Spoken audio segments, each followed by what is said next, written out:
BRS MLC కవిత లేఖపై ఆ party working president స్పందించారు. అంతర్గత విషయాలు బయట మాట్లాడకపోతేనే మంచిదని కవితను పరోక్షంగా హెచ్చరించారు.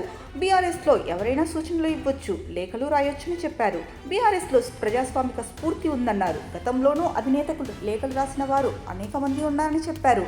అన్ని పార్టీల్లో కోవర్ట్లు ఉంటారని, తమ పార్టీలోనూ రేవంత్కు సంబంధించిన కోవర్ట్లు ఉండొచ్చని వ్యాఖ్యానించారు కేటీఆర్. పార్టీలో అందరం కార్యకర్తలమే, అందరం సమానమే అని కేటీఆర్ అన్నారు. మా పార్టీలో we encourage open culture, democracy కాబట్టి, డెమోక్రాటిక్ పార్టీ కాబట్టి, ప్రజాస్వామిక స్ఫూర్తి ఉన్న పార్టీ కాబట్టి మా పార్టీ అధ్యక్షుల వారికి ఎవరైనా సూచనలు చేయాలనుకుంటే ఉత్తరాలు రాయొచ్చు. అదేదో చాలా గొప్ప విషయం అన్నట్టు మీరందరూ అంత బాధపడిపోవాల్సిన అవసరం ఏం లేదు. నేను అనేది ఏమంటే మా పార్టీలో డెమోక్రసీ ఉంది కాబట్టి మా పార్టీ అధ్యక్షుల వారికి మా పార్టీ నాయకులు ఎవరైనా సరే అప్పుడప్పుడు సూచనలు సలహాల రూపంలో లిఖితపూర్వకంగా ఇవ్వచ్చు, ఓరల్గా ఇవ్వచ్చు, రకరకాలుగా ఇవ్వచ్చు.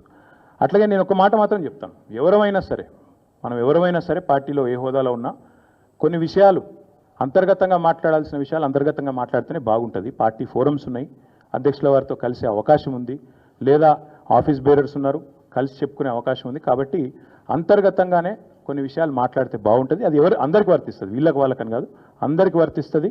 తప్పకుండా ఎవరమైనా ఒకటే, ఈ పార్టీలో అందరం కార్యకర్తలమే, అందరికీ కూడా ఇదే సూత్రం వర్తిస్తుంది. కాబట్టి మీరు కూడా దయచేసి ఇంత ఇంపార్టెంట్ ఇష్యూ మాట్లాడితే దీని మళ్ళీ మీరు, నాకు తెలుసు మీ సంగతి, you are intelligent, unfortunately I'm also intelligent. కాబట్టి నేనేమంటానంటే మీరు ఏం పెడతారో, మీరు ఏం హెడ్డింగ్ పెడతారో తెల్లారు నాకు తెలుసు, మీ బాధలు కూడా నాకు తెలుసు, మీ మేనేజ్మెంట్లోకి ఉండే అవస్థలు నాకు తెలుసు, రేవంత్ రెడ్డి గారి ఒత్తిళ్లు తెలుసు.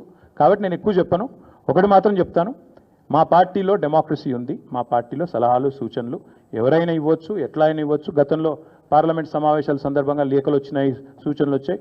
అట్లా ముఖ్యమైన విషయం మాట్లాడుతుంటే దయ్యం దేవుడు గురించి ఎందుకని కేటీఆర్ ప్రశ్నించారు.